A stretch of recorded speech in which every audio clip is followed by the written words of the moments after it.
We'll have a few other people joining us along the way, but we wanted to welcome you today to the panel discussion on open pedagogy. We're really thrilled to have an expert panel with us to give their perspectives on open pedagogy. But before we start, I wanted to give a little bit of background on this webinar series and who it is that's hosting it. So the webinar series that we have on open pedagogy is actually happening throughout this semester. We started with an introduction to open pedagogy a couple of weeks ago. And then this week, for Open Education Week, we have examples of open pedagogy happening every day. So we hope to see you for the rest of the week for those. And then following this, we're going to continue with a couple more examples. And then we'll hear from students and we'll talk about how to remove barriers to adopting open pedagogy. If you haven't had the chance to register or you'd like to read more about each of the webinars, please go ahead and visit that link.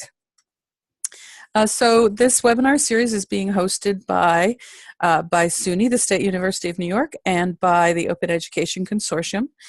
Just to give you some background on SUNY, it's the largest comprehensive university system in the United States, encompassing everything from community and technical colleges to four-year degree-granting doctoral research institutions. It's got nearly 500,000 students enrolled every year.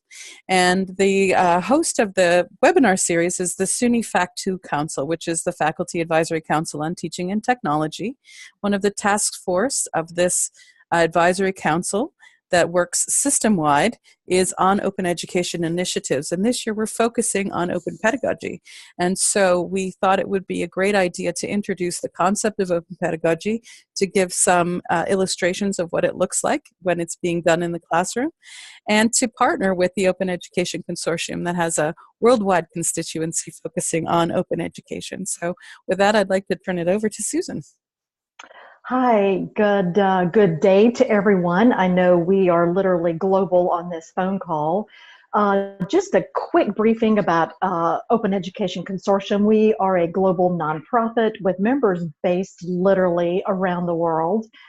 We currently have over 240 members worldwide in 44 countries, so we're really excited. We are also very pleased to co-host with SUNY today. And I have the distinct pleasure of introducing our panel. We are missing one panelist, Cheryl Belford. She's having a little bit of issues logging in, so we'll get to her whenever she does get online, so that may be later on. But here is our panelist. I want to introduce our 5 guests. Cheryl Belford, as I just mentioned, is from Peninsula University of Technology in Cape Town, South Africa. Alexis Clifton from SUNY in New York. Really glad to have you. She's with SUNY OER Services. And Glenda Cox from University of Cape Town, South Africa. And John Hilton. He's actually local in the US, coming to us from Utah this morning. And Jessica O'Reilly. She is also coming to us from Canada, from Cambrian College. So I hope I didn't blow your bios very much. And what we're going to be asking our panelists to do today is really to focus on 3 questions that have to do with open pedagogy. The 3 questions are, number 1, what changes have you seen in the way students respond to teaching and learning in open pedagogy? 2, how has this influenced what you're doing at your institution? And 3, what do you see as the future of open pedagogy? So we can take this one by one, or I can ask each question separately. Shall I just dive in and let's conquer the first question? What changes have you seen in the way students respond when they're using open pedagogy? Glenda, would you like to kick it off? Sure, okay. So in our experience, our experience is probably quite limited in this particular area. So I'm sorry I missed your definition of open pedagogy right in the beginning. But I can talk about what we're doing at UCT and some of the research that's happened around student responses to open pedagogy and how this has influenced the current projects and work. I think that's kind of what you want to look at and really get a South African perspective on our needs in higher education and the take, how we're moving forward with our projects. So we've done some research around, what we did was we had a really interesting project where we hired students to come and work with academics to check copyright on teaching materials and adapt teaching materials. And this was quite a small postgraduate group, and some really interesting lessons were learned there around student voice and this idea of students being empowered. And the initial kind of instruction was to just aid the lecturers, and in fact the students went out and found their own examples and were really part and parcel of this open pedagogy project where they were creating teaching materials together with the lecturer. So this is quite a sort of small scale project. This was not across the whole university, but an exciting project that has now inspired the next parts. I won't get to those, but our open textbooks and the particular angle we've taken around student voices. So that's our little interesting example around postgraduate students assisting lecturers to develop open education resources. Thanks, Glenda. I actually made a few notes and I have a few follow-up, but I'm going to hold that till the end. Jessica, would you like to go next? Sure, I'll jump right in. So in my context in Ontario, open education is quite new. There are little pockets of innovation happening all over the place, of course, but the conversation truly is just getting started. One of the systemic barriers that I've encountered in the college context is related to intellectual property. So I, as course instructor, don't actually own my course materials. So I can't be slapping Creative Commons licenses on everything and posting them to the Commons, even though I'd love to. So rather than seeing that as a barrier and a bit of a full stop, I've really focused my attention on students as co-creators and the whole rather than disposable, renewable assignment concept from David Wiley. And so my practice has really changed dramatically in the past year or so as I've invited students to start curating, reflecting upon, and sharing content that they've found on the internet, be it OER or not. And that process has really led to a different level of engagement in my courses. I typically teach general electives, communications courses. Fairly low intrinsic motivation tends to be the start point for students, but I'm definitely seeing a whole different level of agency, empowerment, community happening in my primarily online course context as a result of this shift. And so it's something that we're learning together.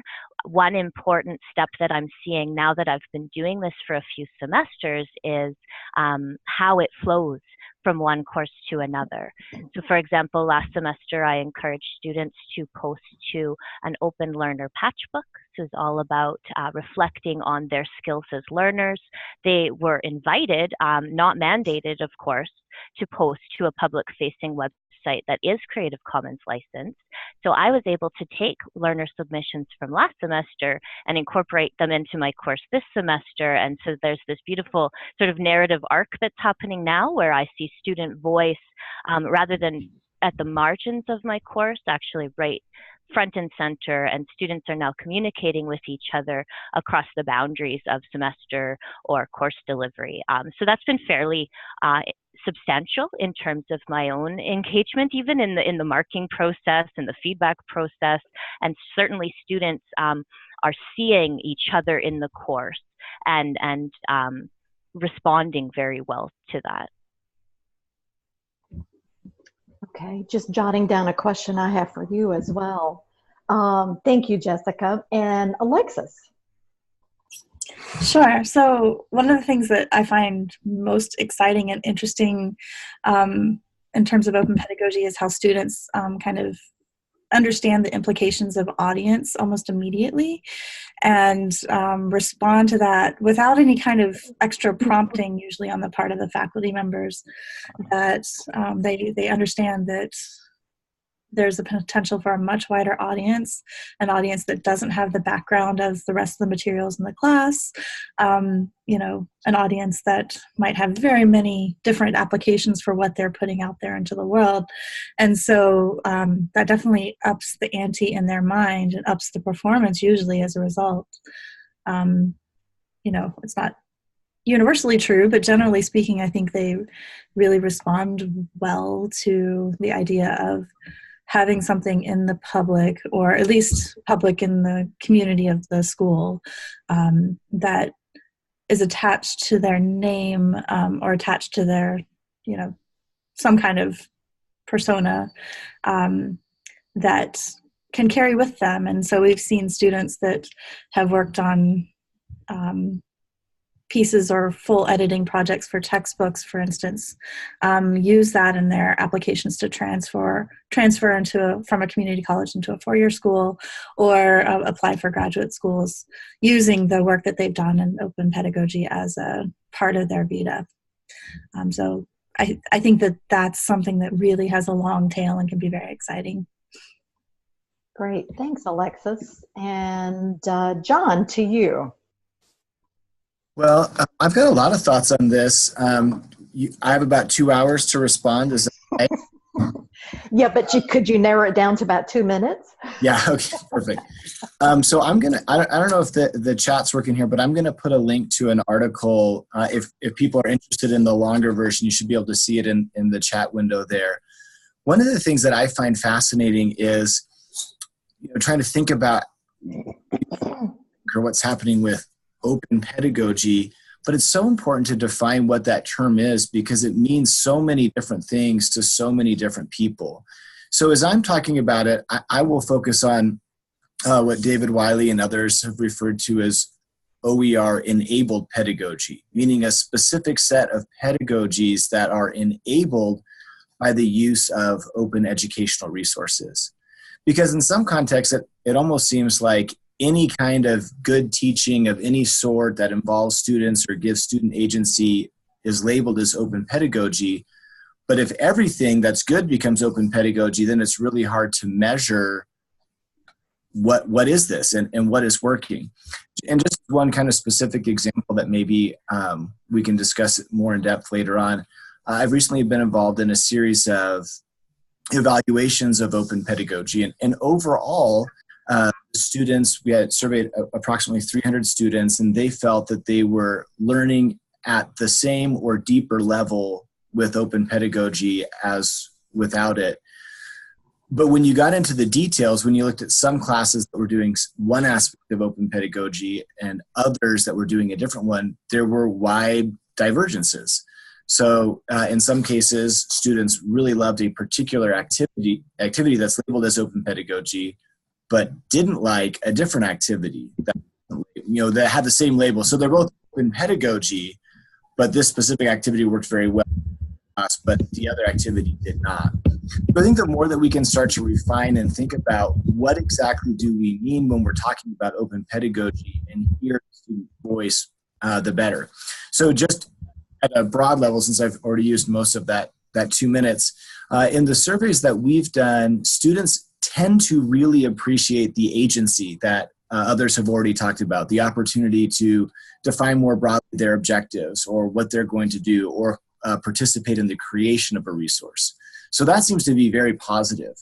One of the things that I think it was important to note is that a minority, but still a group of people, 10 to 20% of students expressed concerns about open pedagogy, largely because they were very familiar with the banking model of education, and they wanted the teacher to give them information and felt very insecure either when they had to come up with the information or when they were looking at resources that their peers had created. Again, a minority, but a significant group of people said something like, I had very little confidence in the materials that I was using because they were created by my students instead of the teacher. So I think it is really important for us to look at all aspects of the open pedagogy, and including concerns that students might be having.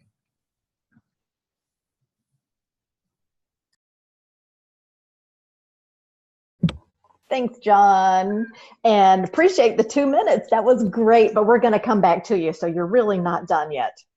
And Cheryl, so glad you could join us. I did introduce you. You weren't here yet, but I will reintroduce you. Cheryl is from Cape Peninsula University in Cape Town, South Africa. So Cheryl, what we're addressing is the first question of what changes have you seen in the way students respond to teaching and learning based on open pedagogy? Thank you so much, and I'm happy to be here. My 2 minutes are as follows. I've got a partner who I work with, and she's into statistics. I'm into transportation, so we're as different as night and day. And last year, for the entire year, we ran 2 cycles of the following.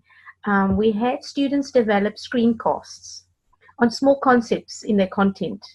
And then we asked them to translate or to present in 2 languages. So really they developed 2 products. Because in Cape Town, in South Africa, you know, we've got a lot of languages going on. And students always feel a certain level of comfort with small things like translations, if possible. So this was interesting. And then we had the peer evaluation by the student colleagues, and that turned to be very interesting. Then obviously these products were submitted for assessment. So it was a very well planned and well executed exercise. We were able to run for a 2nd semester, and it was very successful. So obviously many of the videos were not adequate quality, but all you need is 3 or 4 or 5, maybe, you know, anywhere between 5 and 10 to get a conversation going. And we've now loaded it on our OER platform, our institutional OER platform. So there is student products that is available to the internal community and the external community, but fundamentally they're using it. And that's the most important thing. And it's been through an assessment process. So this is valid content, and it's being used, and it's being used in 1 and more language medium. So that's what we're up to, and I think we're pretty happy. Yeah, so that's 2 minutes from me.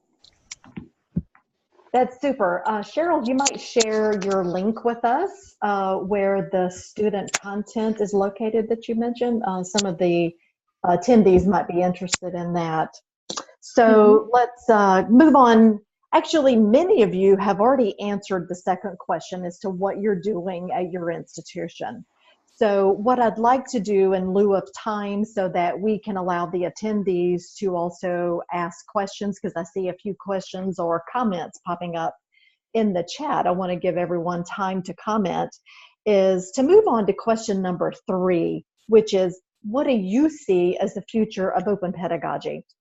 Either holistically, individually, you can address this however you see fit. And again, Glenda, we'll start with you.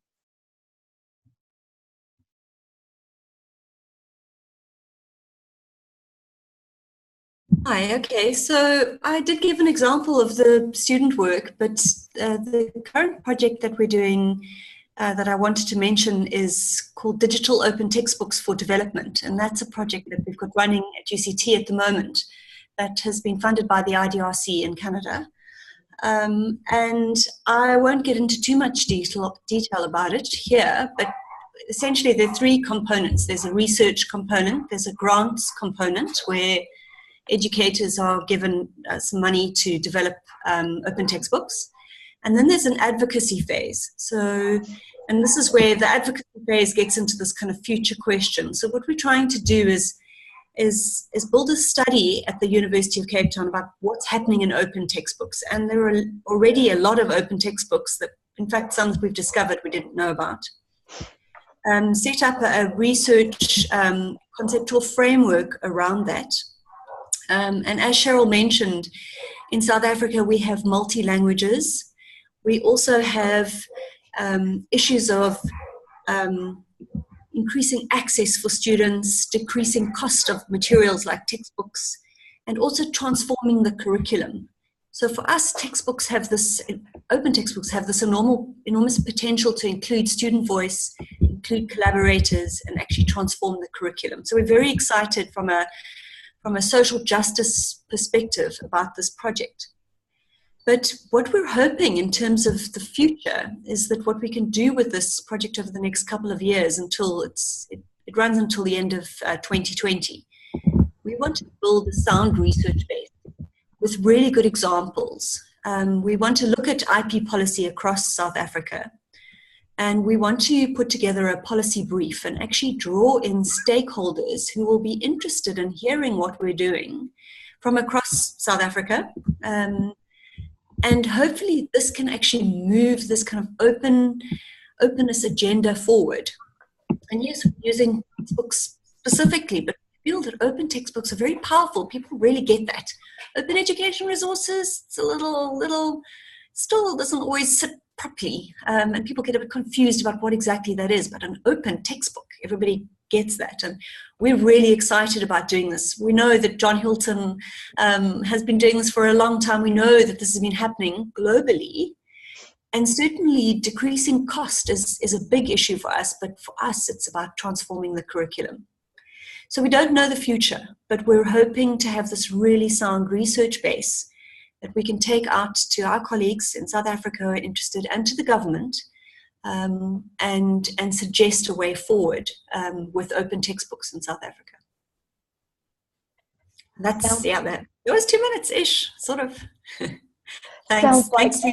Sounds like a great proposal for OE Global in November, Glenda. Yes, definitely. I will be talking.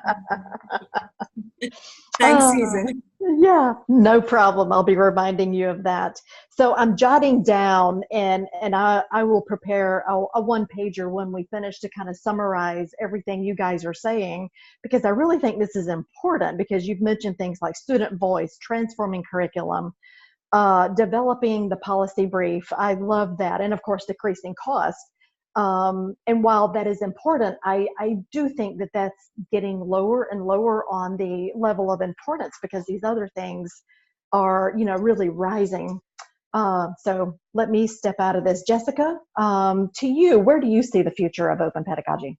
Sure, thank you. And I wanted to thank John for sharing that OER-enabled pedagogy article.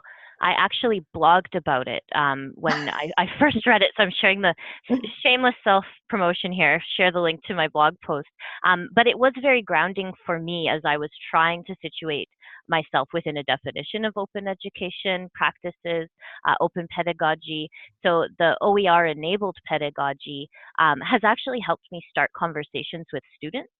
So in the blog post, I've reframed those questions from a student perspective, and it's really helping me start conversations about what is Creative Commons licensing, what is the value of, engaging in public forums, etc. However, I'm not a major textbook user to begin with. So the problem of the commercial publisher resources wasn't one that I was really confronting directly in my practice. However, to bring it back to the conversation about the future of open pedagogy, I definitely do see open textbooks and OER generally as a natural inroad for most faculty to start engaging in these conversations. Just yesterday, as a component of Open Ed Week, we brought a bunch of physical copies of these open textbooks to a large committee of multiple stakeholders. And I was really taken aback at the enthusiasm that I saw in the room. So it's one thing to talk about something as a concept. It's another to hold a textbook in your hand, flip through it, see the value, immediately see the connection to your curricula. And there are students in that room. And what was really significant for me was having the students start asking, well, can I see this online? How can I tell my professor about this? Can I get the link? So we really haven't started that student-grounded education and conversation here at Cambrian College.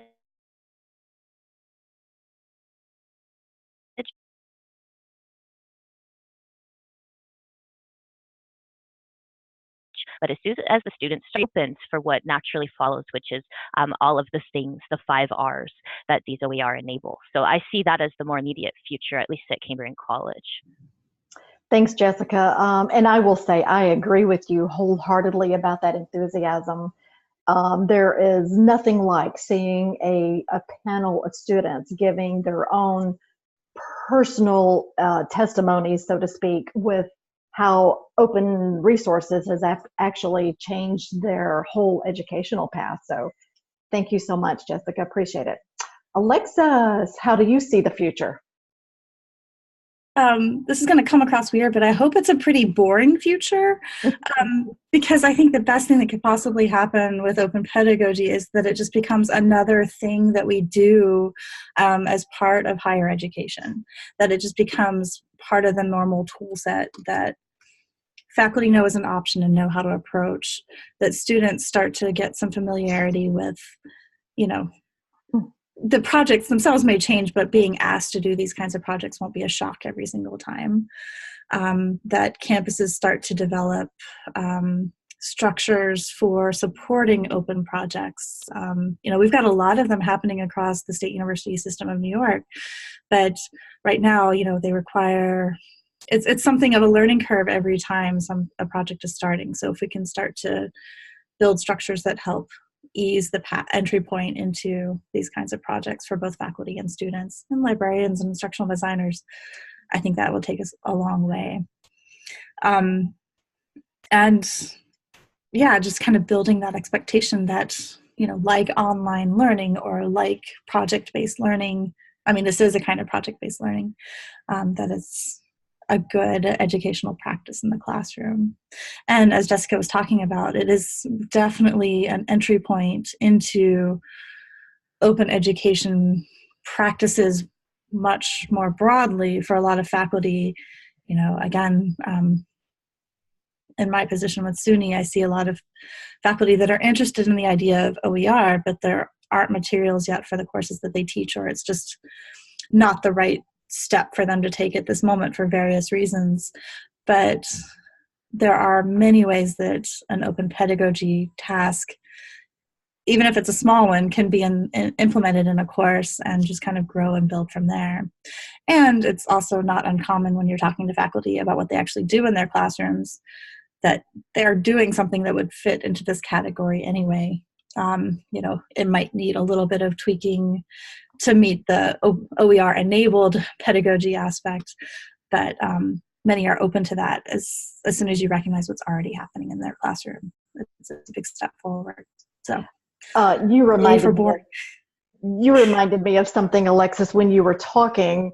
It reminded me years ago when we were talking about online learning, and now that is very mainstream. We don't even think about it anymore. Yeah. But again, I just kind of hope I anticipate it becoming just established practice. Yep. Thank you very, very much. Cheryl, on to you. Where do you see the future of open pedagogy?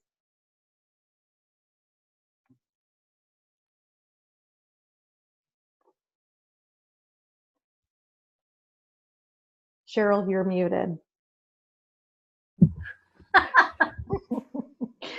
I think it's unlimited. I think we've become masters of all the ways we can find of creation, of creating, of making and adapting, and how to use. Presently, I think we've only touched it in terms of, making videos, making screencasts, using wikis, and getting students to evaluate the works of others. To see how meaningful it truly is. And then, we write papers, we do this qualitative research, and we get students telling us how meaningful the experience truly was in hindsight. And I think that is where the magic happens. So whether the product is a video or a textbook or anything in between, the value is the feedback. It's purposeful what we create. And so, there's a cycle happening. So the new students coming in are benefiting from the products of the graduate students, and so on and so forth. And I think we are empowering them far more than what we realize, particularly if you understand this terminology, graduate attributes, is the hot words these days. It's like a direct line to achieving that. So that's where I'm at the moment, and I don't think I'm leaving anytime soon. Thanks, Cheryl. Now, John, let's get on to you. And I know you probably have quite a bit to say for this, and that's okay. So where do you see exactly the future going with open pedagogy? I actually love Alexis's boring future vision. What a great phrase and what a great idea. I just love that.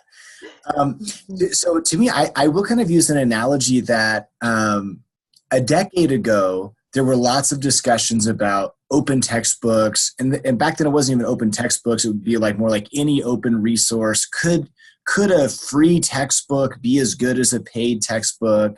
And in the past decade, we've done lots of research, and it's pretty well established across literally dozens of studies that students perform as well or better when using an open resource as a traditional resource. And there's some small little caveats and little details, and we worked those out. That's kind of what I see 10 years from now. 10 years from now, I see a much more refined discussion about open pedagogy where maybe there's different brands of open pedagogy, but there are a discrete set of practices that are well-known and well-established, and empirical research is able to identify that either students like or don't like these approaches, or they tend to improve student learning in one facet or another. And it may not be in a kind of a standardized testing approach, but rather that it deepens student creativity or student investment in the material. But I do think that we'll get to a place, just you mentioned, Susan, online learning. I think there are some key educational interventions today, like spaced repetition, for example. There's been lots of studies about spaced repetition, and it's very clear that this specific intervention will bring these specific results. And I think in 10 years, that's what we'll be with. I think we'll talk less about open pedagogy broadly and more about specific practices that have been researched and examined to indicate their efficacy. Great. Thank you. I was jotting down more of your descriptions, and they're very interesting. And like I said, I'm going to put together a little one-pager that really summarizes all of your feedback, because to me, I see common threads, but then I also see some very excitable. I do love boring as well. It's a great. It caught my attention, Alexis, but I agree with you. I think we are becoming more streamlined. I mean, what was it? Just maybe 10 years ago that MOOCs even hit the horizon, and now look at them. They more or less have become streamlined. So now we're going to move on to our question segment to give all of our attendees an opportunity to ask all these valuable panelists their questions. I want to start off with one, and it's for Glenda. You mentioned that you hired students to help work in OER to bring in that student voice. How did you go about hiring students? Because just working in OER is a little bit different. So what was your thinking and your process behind hiring the students, and how did you identify them? So that particular project finished a little while ago. So that's why we're hoping that we're going to get some more of that now with the open textbooks. We did, in some cases, lecturers identified key postgraduate students that were particularly helpful, but we did a proper recruiting on campus. So we went through the careers service, who have a recruiting system, and we advertised for undergraduates or postgraduates who were passionate about this idea of open education, and we trained them. So a lot of them were not aware of Creative Commons. In fact, they were kind of had actually very bad copyright practices, as you can imagine. And so we trained them up. So that was also, I think, a really nice development aspect to it. And for 6 months to a year, they worked with lecturers in the particular field discipline that they were in to develop these materials. And so everybody, likes to tell a really happy story about all these things, but it was tough. Students, we love them, but they change their subjects, they move on, they have various crises, they're too busy, they're kind of elusive, and it wasn't the easiest thing to do. So we learned some quite valuable, tough lessons out of this. That it is sometimes difficult to work with students, but we realize at the same time, and I'm not sure who said it, it's so important to have students behind this. And I think you might have seen, I think it's OpenStack's Instagram page, where they now have students who are saying we support open textbooks and getting students involved.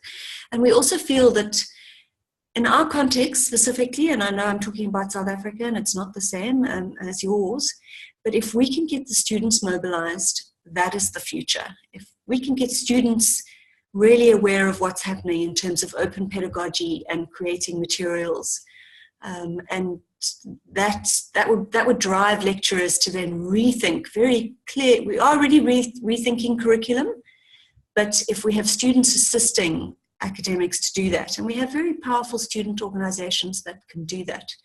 So the future could also be really engaging students. We work so much with academics, especially our experience is generally with academics. We do academic staff development work, but to get the students to be passionate about it is the future. Great, thanks, Glenda. And we do love to hear about the good and the bad, because it helps those of us who are just now launching the opportunity to work with students, some good advice. So Mary Lou, I'll turn it over to you. I know you've been monitoring the chat box, so I'll turn it over to you. Yeah, so I would like to encourage anyone who has questions for the panelists to please go ahead and type it into the chat window, and we will make sure that those get answered. There we have one immediately. So could the model of open pedagogy impact the connectedness of a course or program, learning outcomes to student assessment and evaluation?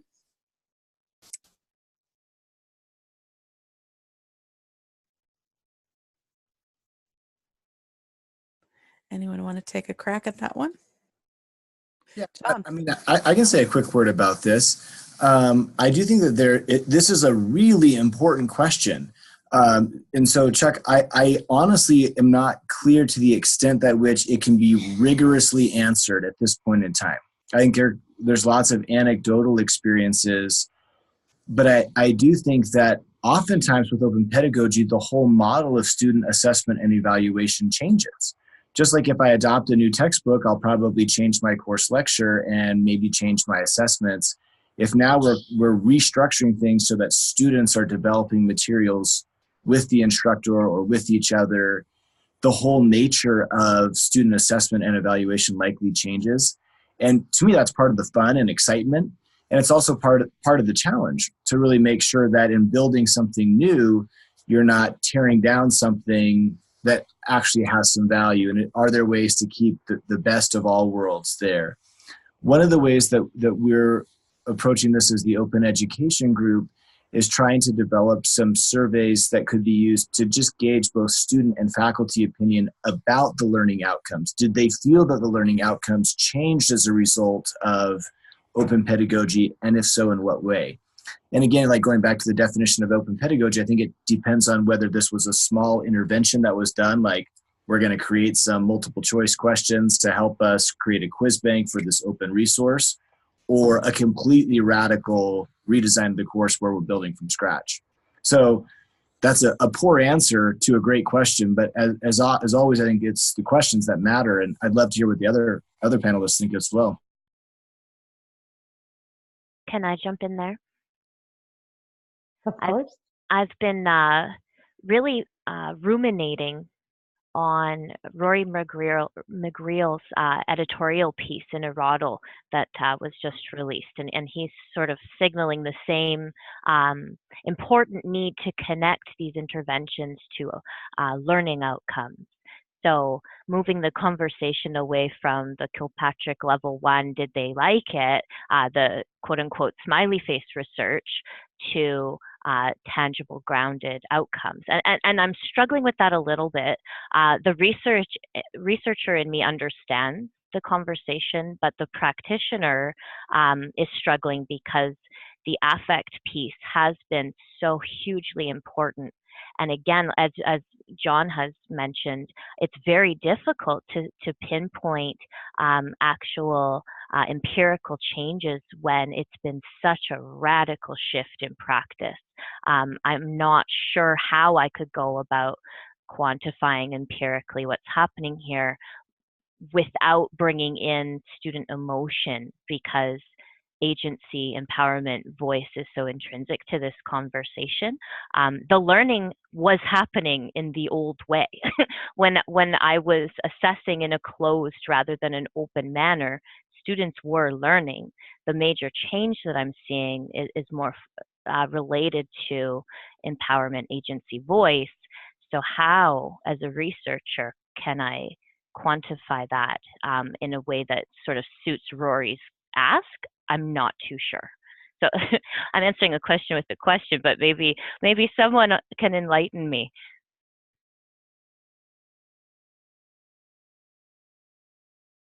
Well, I will call. So again, I don't have hard answers here, but I think the intentionality of starting course design with this in mind is really crucial at this point. And so I'm going to name drop Chris Price here, who's on the call with us today from the SUNY Center for Professional Development. He and I have developed this OER course design workshop model where we really are working with faculty, small groups of faculty, to build courses from the ground up.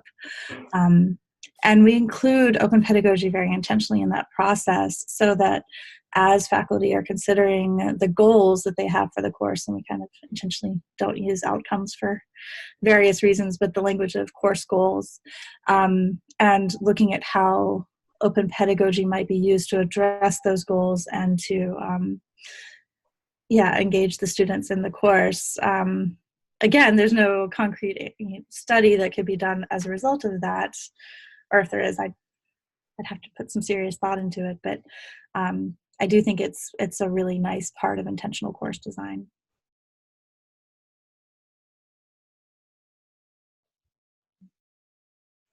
Anyone else want to contribute to that? Actually, Jessica, you mentioned assessing in an open way. I wonder if you could talk a little bit more about, like, what are the actual methodologies you use to assess in an open way? Sure. So this really came to me from the, I hope I don't distort the title, but it was the OER Educator Factory survey, basically a diagnostic self-assessment for educators that placed you on a continuum of openness related to content curation. Assessment was in there, and I was interested in the focus on metacognition and peer and self-assessment. So as a baby step forward, I intentionally incorporated a great deal of self and peer assessment into the process. I find that in my context, it takes about a semester to start this conversation along and get students thinking about audience and how public identity can impact the type of products that they create for me in my courses.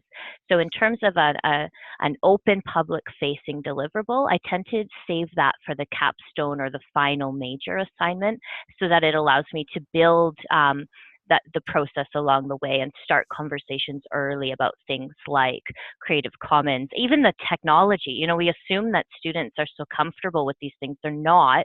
There's a learning curve involved. So if I'm going to encourage them to blog, I need to allow them to practice that process, right? So as I mentioned earlier, my open assessment practice last semester involved the culminating assignment being potentially posted publicly on a blog. And I got all kinds of interesting student reactions. They asked me to include this as bonus marks. So if I publish to the website, I want more grades. And I'm saying, no, it's not ethical. I'm not going to do it. You can't talk me into it.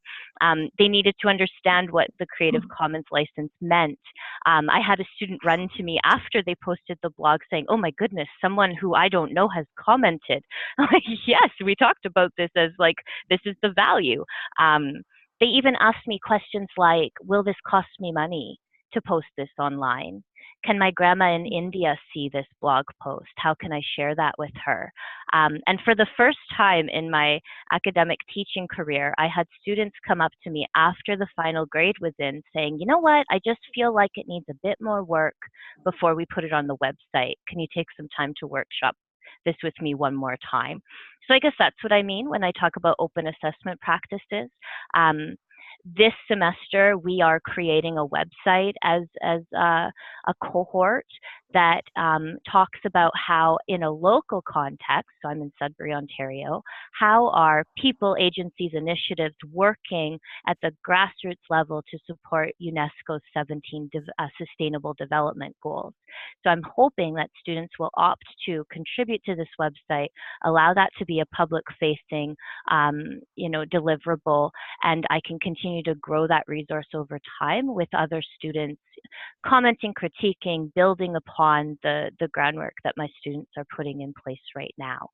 So I don't know, it's very much baby steps, one at a time, learning along the way, always asking for feedback from students and making it really clear that I'm part of the learning process as well. And it seems to be really working well to also create rapport and trust as a learning community. We're all kind of vulnerable in this work, and I think it's important to be open about that and honest and allow for those conversations to happen. Great, thank you. So this actually connects well to a question I think we had from Vahid earlier about, is it enough to say that because student motivation improves because of the kinds of open interventions you're doing, everything in the educational process improves? What do you guys think?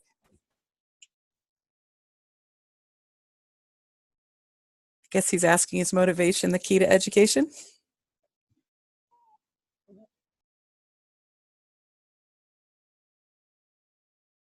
Again, it's a great question, and I think a lot of it does depend on context. Just as this isn't exactly open pedagogy, but thinking about my own experience as a learner, when I was an undergraduate in business management in 1999, our professor introduced something called PowerPoint, which I thought was the dumbest thing I had ever heard of. Like, why would anyone ever want to do that? I jumped through the hoops to get through the course and said, I'll never use that again.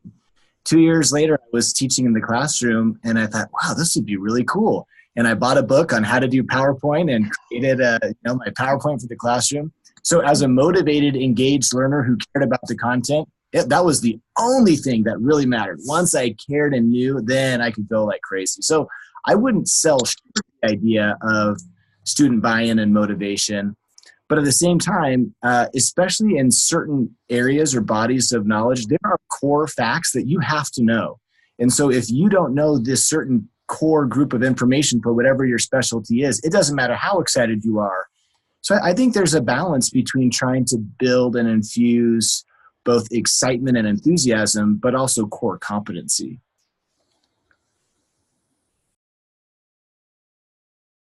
Great. Any other comments on that? Cheryl, I'm sure you have something to say about needing to know knowledge to be able to apply to your field in engineering.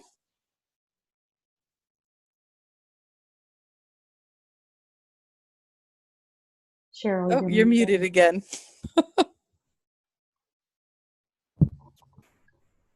I think that I have a lot to say about everything, and it's probably because I'm so busy in these OER projects, producing and editing and evaluating. And so if I try to take a step out and just look at things objectively, over the last 3 years, since 2016, the best experiences have come from growing as an OER practitioner, all the good stuff.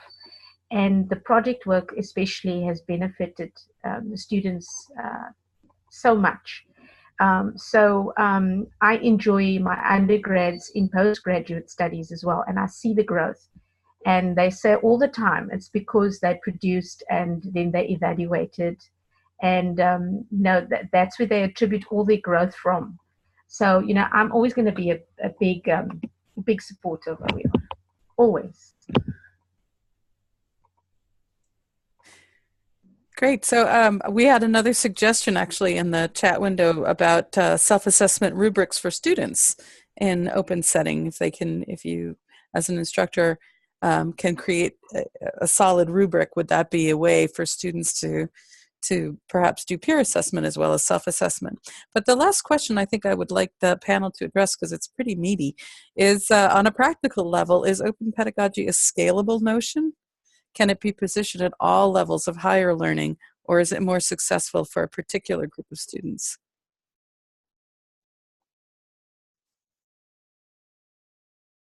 Well, I'm not sure I can answer that question, but I will say that that's a big part of what we're hoping to discover right now at the State University of New York. So Mary Lou, you are leading a task group that I am participating on. That's exactly kind of trying to understand this question around open pedagogy. We have a lot of illustrations of an example. So, part of us are trying to find good examples of what's happening and uncovering them because we know that there's more going on. But once we do, we can, how do we get our hands around enabling the practitioners on our campuses to understand what it is, how it can work in their classroom, and even though there are so many different potential variations of it, how do we provide support for trying something out? I think we're making interesting progress this year as a system-wide task group on this question. And I personally feel that, yes, it is absolutely scalable, and just having the conversations about what it is, it goes a long way towards moving the needle. But I'm not sure that we're going to have the answer this year. In fact, I think we're already lobbying for a second year to keep exploring, if I'm right. So I'd love to know what others have to think. Yeah, Cheryl, did you have something you wanted to contribute here? At CPUT, we've been doing it for a number of years, but there's nothing mandatory about it. So I serve as a teaching and learning coordinator. So it gives me a platform to share my practice, and it makes a difference. It's that informal sharing, just as and when you want to. But we enjoy the benefits of laboratories, media laboratories, and we get funding from our research that we do. And then we're able to, kit it out accordingly, and we can host our colleagues in these spaces and then really show them how to construct and evaluate these OER practices. And so I've been very fortunate. We came out of Fees Must Fall, and there was just this direct need for it. But it really put us in a position to produce and then to reflect. So in my space, I'm always going to be positive about it. And, we enjoy the benefits of getting funding to support it.